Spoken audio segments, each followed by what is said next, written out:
What a life, eh, freak? 1 minute you're playing 21 and horse on the courts in Harlem, and the next moment you're in the showroom, configuring the gunmetal and graphite exterior of your luxury car and your iPad mini. Oh, I bet you get a crazy crowd when you drive that car around the block in the old neighborhood, huh? Yeah, I'm living the dream. Mad pandemonium. But folks from back around the way are real proud of me. Yeah, I hear you. Local kid makes good. You know, it kind of reminds me of when I took my tech stock public and I rang the New York Stock Exchange bell and my mom's friends called her up and said, "Maggie, is that your son on Bloomberg News this morning ringing the bell?" And my mom says, "Yes, sirree, Bob, it was him." That was a great moment, freak. And you know, our lives are like a pearl necklace of great moments, all strung together with the finest silk thread of memories. And we have to be very careful how we cultivate those pearls and we thread that necklace. Does this meeting by any chance have to do with Vic Van Leer?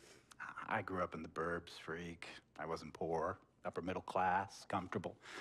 My daddy worked as an accountant for one of the largest insurance firms in the country. Smart with his money. Mom didn't have to work. I went to boarding school. And my dad died of a heart attack when I was a freshman at MIT. I was a movie geek, wanted to be a civil engineer, but I made my fortune by becoming a hybrid of both those interests. My dad didn't want me to be an accountant. Oh, listen to this. My best friend was a guy named Isidore. Yeah, we called him Izzy. He was one of the smartest human beings I have ever met in my life. I mean, Izzy was taking second-year college calculus courses as a high school sophomore, right? Straight-A student, full ride to MIT. Izzy had the world at his fingertips. But he was always looking for trouble, and trouble found him. He ran with the wrong crowd. And when we got to MIT, he got this great job working for a financial consulting firm in Boston. But every weekend, he would fly to Vegas.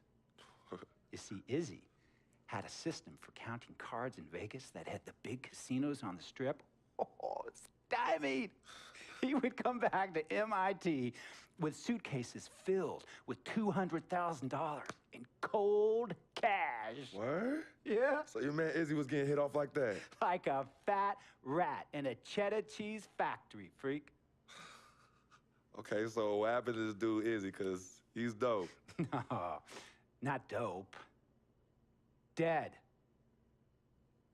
After he'd been missing for 3 weeks, the Nevada State Police never found hide nor hair of Isidore. And our friendship took a hit when he asked me to hang out with him in Vegas, and I said I wouldn't do it because I knew he was on a dark and twisted path in his life. And yes, he was my dude. But no way was I gonna throw my life away trying to show my loyalty to a guy who really and truly didn't understand what loyalty was all about. So this meeting is about Vic. Correctamente. Okay, well, sir, Vic isn't Izzy. And why's that, freak? Well, for one thing, you and your dead friend Izzy didn't grow up poor. Me and Vic grew up in a neighborhood where we had to look over our shoulder every 2 seconds to make sure nobody was going to walk up on us and rob us. True. Izzy and I did not grow up in the hood. But we, like you, thankfully grew up in a 2-parent household. But even that wasn't enough for Izzy. He wasn't satisfied. He was always looking for a 5-alarm fire when he already had the warmth and comfort of a loving family. This is not about class warfare, freak. This is about the consequences of making bad choices and risking it all when you feel like you have nothing to lose. Vic is like a brother to me, sir. But you shouldn't be Brother Vic's keeper, freak.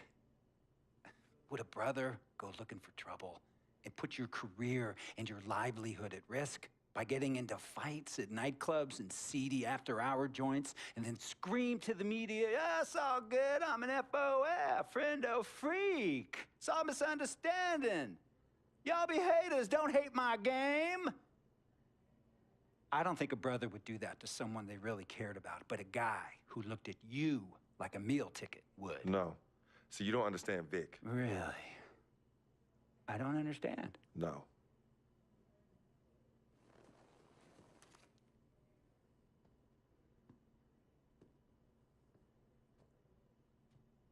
Look, man, it was a misunderstanding with the guy in the next VIP booth. His honey started flirting with me, so naturally I started flirting back.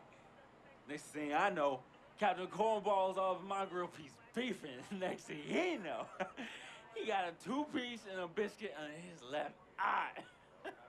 Hey, I don't know who hit him. And it damn sure wasn't me.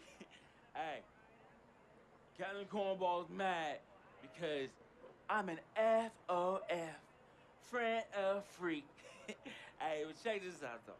He needs to train that hottie before he leave the house, though. Yo, he's hotties ain't loyal, man. What's there to understand? Are you freaking blind? You know, I just want to know, how much did you pay your lawyers to make all this go away? Almost $100,000. Excuse me, son, I'm sorry, I couldn't hear you. I said I paid almost $100,000. Exactly. And if you keep riding shotgun with Vic, you're gonna go broke. Quick, fast, and in a hurry. Look, Vic is my friend, and I grew up with him. How many times I gotta tell you, sir? Freak, this is not a request. I am not asking you to do this. I am telling you to do this. And the first order of business is that Mr. Vic Van Leer is banned from traveling with you on the road. Vic is banned from the locker room. And Vic is banned from this arena. And if I catch this guy, Vic, in or anywhere near the facilities, Mr. Vic Van Leer will be arrested for trespassing. Are you serious, sir? Brother, I'm as serious as cancer. We all know that can be deadly. You know, when me and Vic were kids, playing summer tournaments at the Dome, we always imagined making it to the pros, right? And after the crowds left, just a street light was on the court, like 11:30, 12 midnight, even 1 in the morning sometimes. We used to practice player introductions, running on the court, giving dap, high-fiving the teammates. Vic, he would act as an announcer. You know, he would introduce me and announce my name on a loudspeaker, and the Jumbotron would flash my image like a little guy dressed in long shorts and a jersey. And now, fresh off his 3-game, 62-point scoring streak, the youngest player to ever do so in NBA history, Frequency Vibrations.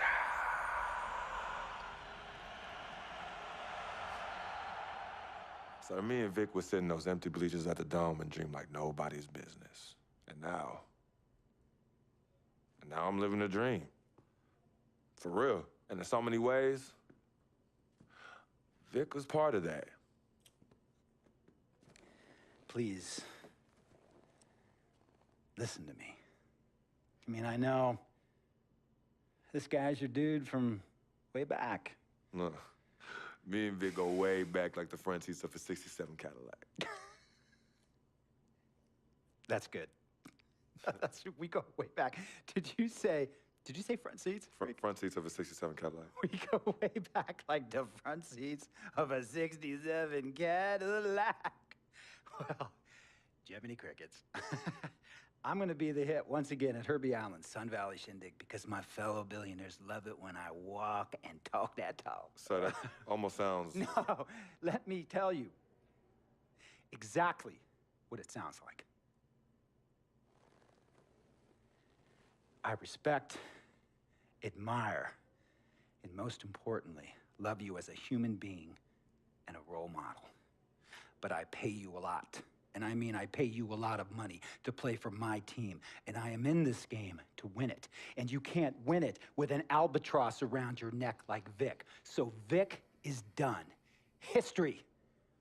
And here's some more lingo that I picked up from a former megastar who used to play for me several seasons ago. Thought I would never release him until I did. And now he's the sixth man on a struggling team in Venice. And yeah, I'm talking Venice with the canals and the gondolas and Harry's bar, not the street ballers next to the fortune tellers on the beach in Cali. This guy used to tell me when he thought there was a player destroying our team, don't be a hero, cut that zero. And that is what I am telling you about Vic, freak. Don't be a hero, cut that zero.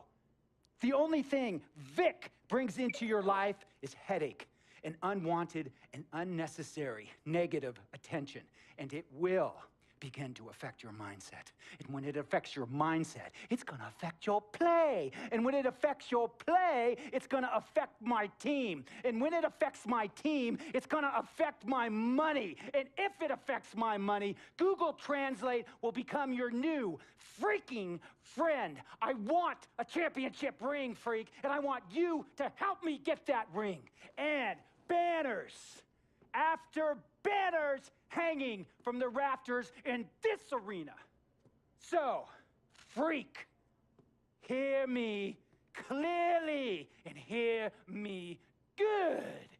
V, G, Vic, gotta go!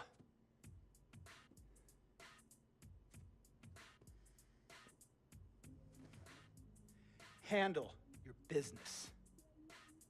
And remember, that contract you signed contains a morality clause, a very important clause that revolves around your conduct on and off the court, and how it can negatively impact my team.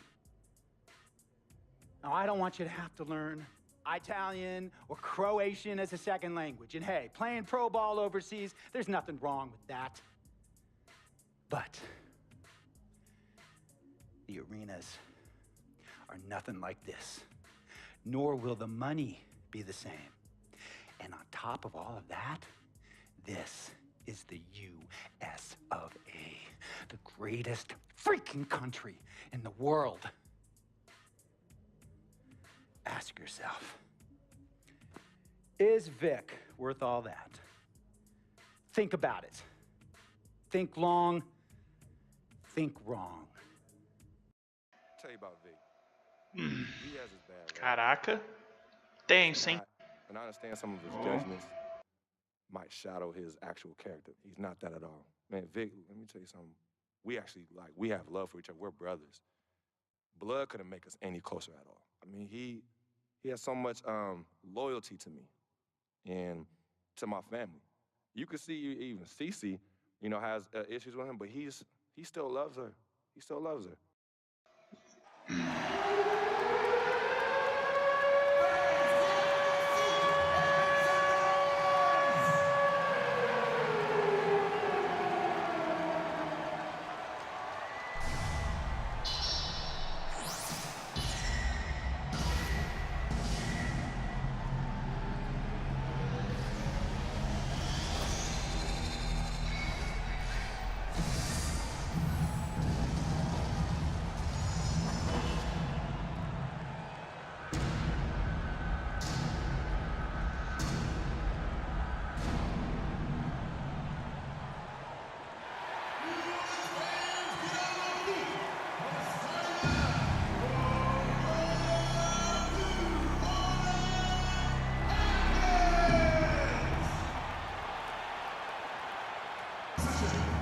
Tá certo.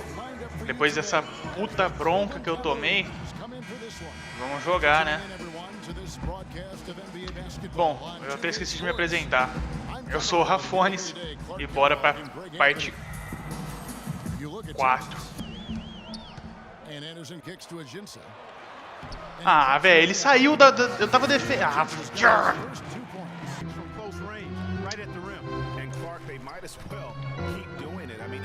e fez. Nossa! Nossa, Lebron, você é o cara, Lebron. Vamos fazer.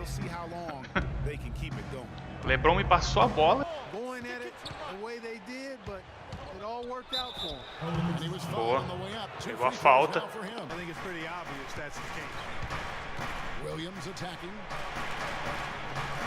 E fez, garoto! É isso aí! Vamos ganhar! Eu conversei com uma galera que joga e eles me deram umas dicas do que fazer para conseguir pontos, evoluir.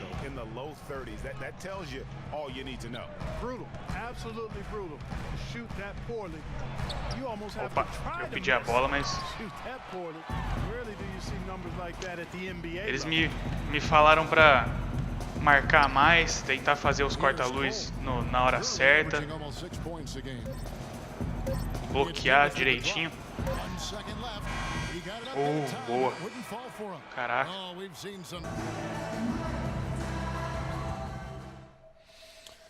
It was definitely a hard decision. I had to sit down with my family and weigh the options and really take the time to figure out what's best for me. It was tough. I mean, I loved my team, my coaches, and just the whole college experience, you know. But on the other hand, there's always a risk of injury, you know. I just felt like I was ready to take my game to the next level, so why wait? And I think it turned out for the best. No regrets.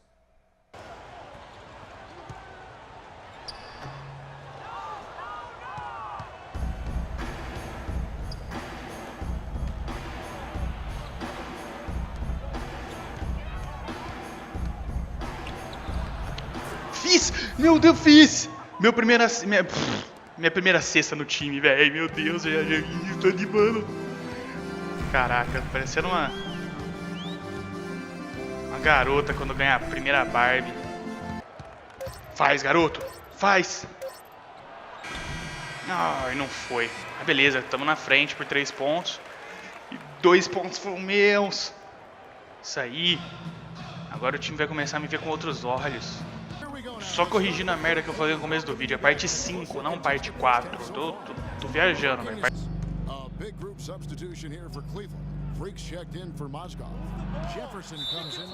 Bela falta, garoto.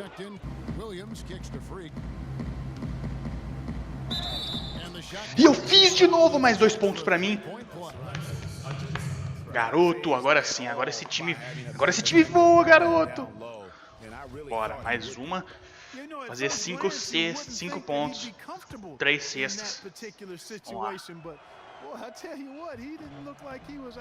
Tá lá, garoto, mais uma, moleque.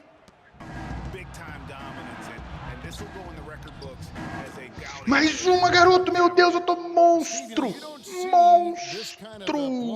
Vamos lá. Ai, fiz merda. Ai, fiquei comemorando, fiz merda. Ai, fiz falta. Bosta. Cadê? Quem que tava marcando esse cuzão? Ai, a bola entrou e saiu, velho. É nóis, garotos. É nóis, garotos. Bom, já vamos me despedir agora, cara. Se você gostou do vídeo, curte, favorita, compartilha. Assiste os anteriores se você quer saber o que tá acontecendo. E é isso aí. Curte a página no Facebook, facebook.com/rafonesplay. E também dá uma visualizada lá na Zubo, que de vez em quando rola live, certo? Agora com Battlefront eu vou tentar postar live. Vou tentar fazer umas lives aí direto, beleza? Então é nóis. Valeu, falou e até o próximo vídeo. Fui! Ai, velho, ele passou. Merda.